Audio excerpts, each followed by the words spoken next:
बिस्मिल्लाहिर्रहमानिर्रहीम। 9th physics chapter number 3 lecture number 8 start करेंगे। अच्छा, आज हम पढ़ना फोर्स एंड द मोमेंटम। अच्छा, बोर्ड में ये क्वेश्चन लॉन्ग बहुत दफा आया हुआ है, बहुत ज़्यादा। ये आता कैसे, ये इस तरह आता है, ये मैंने क्वेश्चन भी लिख दिया है। What is the relation between the force and momentum? Force और मोमेंटम के दरमियान में क्या रिलेशन है? तो सबसे पहला क्वेश्चन मेरा, फोर्स का फार्मूला याद है किसी को? Formula F equal to M A. और मोमेंटम का फार्मूला मास और वेलोसिटी को मल्टीप्लाई करना है।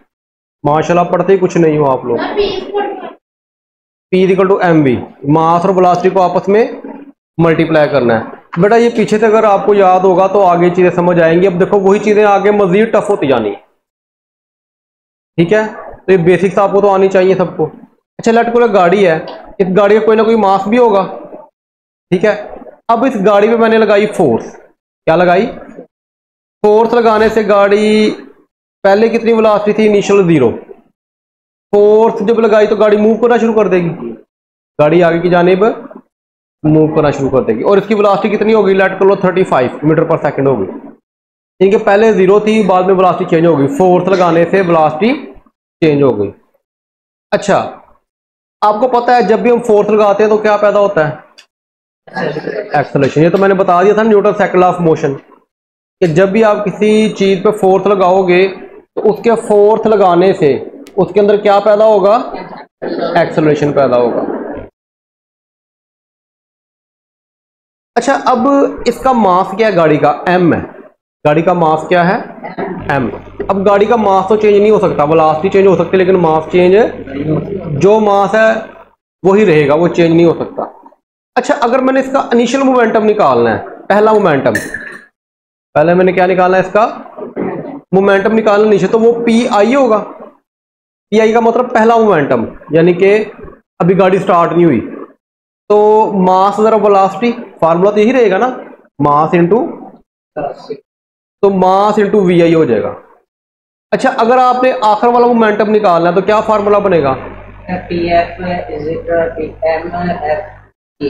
हाँ जी, अगर आपने आखिर वाला निकालना मोमेंटम तो पी एफ हो जाएगा।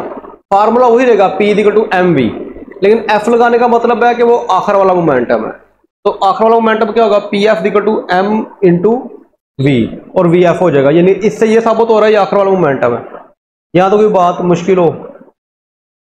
यहां तक क्लियर होगी बात? अच्छा, अब हमने क्या करना है? हमने चेंज इन मोमेंटम निकालना है। जब भी चेंज इन मोमेंटम निकालते हैं तो आखिर वाले में से पहली वाली को, आखिर वाले में से हमेशा पहले वाले को हम क्या करते हैं? पी एफ माइनस पी आई नहीं हो जाएगा? तो चेंज को याद हम किस तरह करते थे? चेंज को उसके लिए सिंबल कौन सा यूज करते थे? डेल्टा यूज करते थे। क्या यूज करते थे? और मोमेंटम का क्या हो जाएगा? पी, ठीक है? अच्छा, ये देखो, ये P F minus P I. अब पी एफ किसके बराबर है? M V F. और पी आई किसके बराबर है? माइनस एम वी आई, ठीक है? तो ये हमारे पास इन दोनों में क्या कॉमन आ रहा है? एम कॉमन आ रहा है। मैंने एम कॉमन निकाला, आगे से डेरिवेशन है। अच्छा, आगे देखो, नेक्स्ट देखो, rate of change in momentum. अच्छा, सबसे पहले आपने चेंज इन मोमेंटम निकाल लिया। अब हमने क्या निकालना? Rate of change of momentum. मैंने क्या बोला था कि जब भी रेट का लफ्ज आएगा तो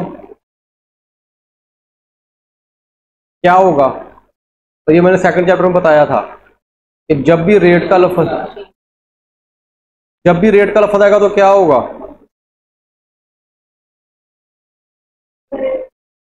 रेट का लफ्ज आएगा तो हमेशा बटे में टाइम आएगा। Rate of change of velocity,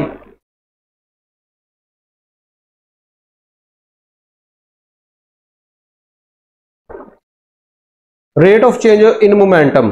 तो रेट का लफ्ज आया है तो रेट का मतलब बटे में हमेशा, और change of moment, change in momentum, यानी कि चेंज इन मोमेंटम ऊपर होगा और उसके बटे में टाइम होगा। अब ये जो पूरी लाइन है ये आपको खुद अब समझ जानी चाहिए इसका मतलब क्या है, कि रेट का मतलब बटे में टाइम आएगा, चेंज इन मोमेंटम ऊपर आएगा। अब यहां पे देखो, ये पी एफ माइनस पी आई, ये चेंज इन मोमेंटम नहीं है, ये ऊपर आ गया और बटे में क्या आ गया? टाइम। तो इसको बोलेंगे rate of change in momentum. इधर भी मैंने टाइम से डिवाइड कर दिया, इधर भी मैंने टाइम से डिवाइड कर दिया। जब अब ये m वैसे रहेगा और ये सारी t पे डिवाइड हो जाएगा। अब आप बताओ ये चेंज इन वेलोसिटी है, vf माइनस vi को क्या कहेंगे हम? Change in velocity. और कहेंगे कि नहीं? होते हुए पता ही कोई नहीं। vf माइनस vi को क्या कहेंगे? Of change in momentum. Rate का मतलब होता है बटे में टाइम आना है, और चेंज इन मोमेंटम ऊपर मोमेंटम में चेंज होगा वो आएगा। अच्छा ये चेंज इन वेलोसिटी है vf माइनस vi, और बटे में क्या है? टाइम। ये किसका फार्मूला है? Change in velocity over time. ये एक्सेलरेशन का फार्मूला है, rate of change of velocity. अब देखो ना, ये बटे में टाइम रेट हो गया, और ये vf माइनस vi ये चेंज इन वेलोसिटी। तो rate of change in velocity याद आया, ये हमारा क्या था? एक्सेलरेशन था। तो मैं इस सारी वैल्यूज के ऊपर क्या पुट कर सकता हूं? ये सारा खत्म कर दूंगा, इस जगह पे मैं क्या पुट कर दूंगा? ए पुट कर दूंगा, एक्सेलरेशन। आगे बात समझ यहां तक। अब आप बताओ एम ए किसके बराबर होता है? फोर्स के। एम ए किसके बराबर है? तो मैं एम ए खत्म कर दूंगा, इसकी जगह पे क्या लिख दूंगा? एफ लिख दूंगा।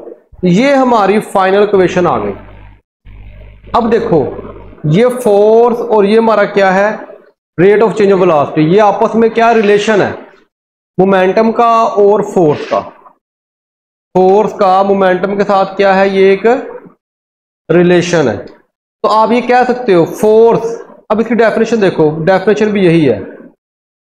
When a force act on a body, जब एक फोर्स की जिसम पे अमल कर रही थी, गाड़ी पे अमल कर रही थी, इट प्रोड्यूस एन एक्सेलरेशन। वो तो आपको समझ आ गई है, तो एक्सेलरेशन प्रोड्यूस करती है in the body and will be equal to, और वो किसके बराबर होगी? फोर्स। अब ये आपको समझ आ रही है, बटे में टाइम है तो उसका मतलब क्या है? रेट। और ऊपर क्या है? Change in momentum. तो इसको हम बोलेंगे rate of change in momentum and is equal to the rate of change of momentum of the body. अगर आप इस तरह याद रखोगे तो याद रहेगा आपको। इसके अंदर ये सारी डेरिवेशन करनी है, लॉन्ग क्वेश्चन आता है बोर्ड में, बहुत दफा आया हुआ है, और ये आपने ड्राइव करना है कि किस किस के बराबर आ रहा है। क्लियर होगी बात यहां तक?